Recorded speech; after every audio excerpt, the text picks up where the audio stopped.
Il est l'heure d'accueillir notre invitée ce soir, Isabelle Layer. Bonsoir Isabelle. Bonsoir David. Ravi de vous recevoir ici sur le plateau du 19 minuit. Avec vous, on va parler de ce spectacle musical Mademoiselle au Théâtre du Marais, tous les jeudis à partir de 20 h. Alors, ça raconte l'histoire d'une jeune femme avec plein de rêves, notamment celui de conquérir les cabarets parisiens, mais ça ne se passe pas exactement comme elle le voudrait. Mademoiselle, c'est l'histoire effectivement d'un rêve, et puis finalement c'est l'histoire d'une vie. C'est quelqu'un qui part à l'aventure et qui tente des choses, et puis il y a des hauts, il y a des bas, elle tombe, elle se redresse, elle se perd aussi, et puis pour finir elle se trouve. Et comme c'est l'histoire d'une vie, finalement, tous les spectateurs s'y retrouvent. Et on me dit, femme comme homme d'ailleurs, mais c'est marrant parce que c'est mon histoire. Des hommes m'ont dit, je suis mademoiselle. À ce point-là. Ah mais oui, mais c'est vraiment touchant et c'est pour ça aussi que le spectacle récolte des très très beaux retours du public. Je pense que chacun se l'approprie. C'est vraiment une histoire d'être humain avant tout. Alors il y a du chant, il y a de la danse, c'est une grande inspiration jazz cabaret. Il y a tout un univers qu'on découvre dans votre spectacle. D'où est venue l'idée de raconter l'histoire de cette jeune demoiselle justement avec tous ses rêves? L'histoire de réaliser ses rêves, c'est quelque chose que je porte en moi depuis toujours. Toute ma vie, je me suis dit, voilà, on n'a qu'une vie, c'est trop court, il ne faut pas passer à côté. Et le rêve, c'est une énergie, suivre ses rêves, c'est une énergie qui nous permet finalement d'avancer, de grandir, de toujours continuer. Et d'avoir un but. Un but, ça nous donne une énergie. C'est-à-dire que même quand ça ne va pas très bien, si on se raccroche à son but, eh bien, on se relève et on y va parce qu'on sait qu'un jour, peut-être on va y arriver. Et donc, l'histoire de Mademoiselle, c'est ça, c'est ce que j'ai voulu transmettre comme d'habitude dans ma vie, à mes amis ou dans mon coaching, parce que je fais aussi du coaching, c'est voilà, il faut réaliser ses rêves. Et c'est ma façon à moi, en tant qu'artiste, de transmettre ce message que je porte en moi, mais tellement profondément, et de le livrer, mais alors dans mes passions artistiques cette fois. Et ça montre aussi à quel point il est difficile de s'imposer dans ce métier quand on est une femme, c'est-à-dire quand on veut chanter dans un cabaret, il y a diverses choses qui sont forcément compliquées, beaucoup de gens nous mettent des bâtons dans les roues, ça montre aussi un peu ce côté-là, le spectacle. Je pense que dans la vie, c'est pas simple, c'est un chemin. Il y a des hauts et des bas, et pour tout le monde évidemment, et que ce soit dans le milieu artistique, et finalement, dans tous les milieux, on a effectivement des bâtons dans les roues. Mais ce n'est pas grave, parce que c'est comme ça qu'on apprend, c'est comme ça qu'on se construit. Alors, en tant que femme aussi, c'est vrai, enfin, on l'a vu la journée du 8 mars, on l'a bien entendu et réentendu, oui, en tant que femme, c'est encore parfois plus difficile. Mais ce n'est pas grave, parce que c'est à nous d'y aller et c'est à nous d'ouvrir des portes en tant que femme et en tant que personne. Et de montrer qu'on est capable. Et de montrer qu'on est capable et de travailler pour arriver à être capable. Ça vient de nous. On est responsable de nos vies. Et voilà, effectivement, le plafond de verre, il existe vraiment. Mais commençons par nous remettre en question et travailler et avancer. Et la puissance du rêve, c'est qu'on a une énergie tellement forte que finalement, les autres nous accompagnent vers ce rêve. Et ça peut être un spectacle féministe aussi, on peut le dire un peu comme ça? Alors, en fait, c'est un spectacle qui dit à tout le monde de croire en soi. Effectivement, à un moment, elle se retrouve confrontée à un homme qui ne va pas lui faire du bien. Mais moi, je pense qu'on est tous unis, on peut tous s'aider les uns les autres. Là où j'ai envie de parler aux femmes, c'est de leur dire beaucoup de femmes encore s'empêchent de prendre les rôles qu'elles aimeraient prendre dans la vie.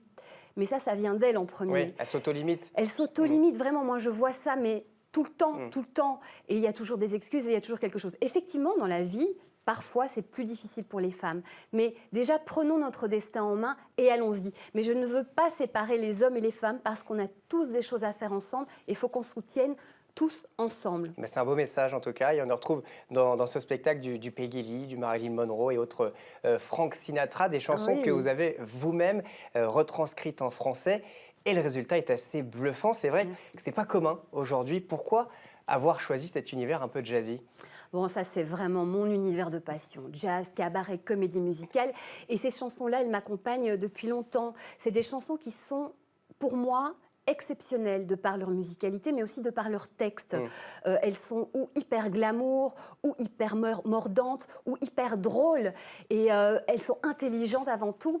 Et les adapter, pour moi, ça a été un bonheur. Je les ai montrées d'ailleurs. On pourrait se dire qu'en français, ça donnerait pas bien, mais au final, ça donne ça donne un résultat assez, comme je vous le disais, assez incroyable. Parce qu'elles sont déjà fantastiques en anglais. Alors après, c'est quelque chose que j'ai adoré faire, d'adapter. Et Claude Lemel, qui est un grand parolier français, qui est quelqu'un de fantastique, m'a dit que c'était vraiment bien. Donc je suis hyper heureuse de ça. Et ce que j'ai voulu aussi, c'est ces chansons-là, les faire redécouvrir en français ou les faire découvrir en français. Oui, parce que on reconnaît à la tonalité comme ça, ou à travers les paroles comme New York, New York par exemple. Mais j'en dis pas plus, on va regarder un petit extrait justement du spectacle et on en reparle juste après. J'aime Paris quand elle s'éveille. J'aime Paris, la rebelle. La Seine, les strass, les paillettes, j'en rêve depuis que je suis toute petite. Un baiser sur la main peut-être bien chanter, mais les diamants c'est mieux qu'un chéri.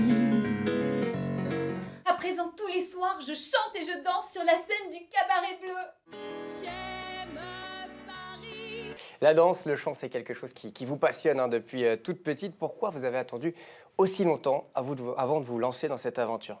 Alors, je chante, je joue, je danse depuis que je suis ado. Donc ça, c'est quelque chose qui ne m'a jamais quittée et je pense que jusqu'à mon dernier souffle, ça ne me quittera jamais. Après, c'est aussi une maturité.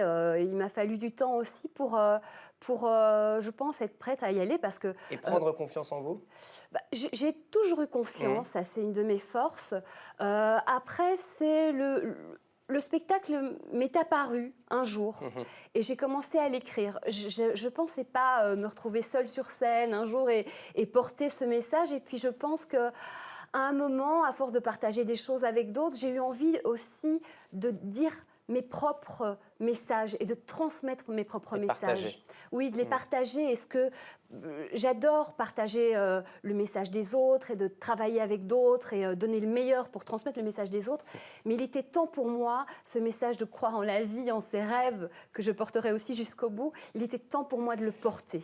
Alors, vous n'êtes pas seul sur scène, puisqu'il y a Non. Vincent Gaillard avec vous, pianiste, qui a un rôle beaucoup plus important que pianiste.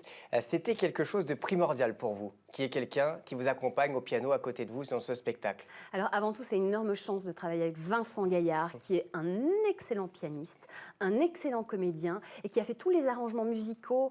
Et c'est fantastique voilà, ce qu'il est arrivé à faire. On a une superbe complicité.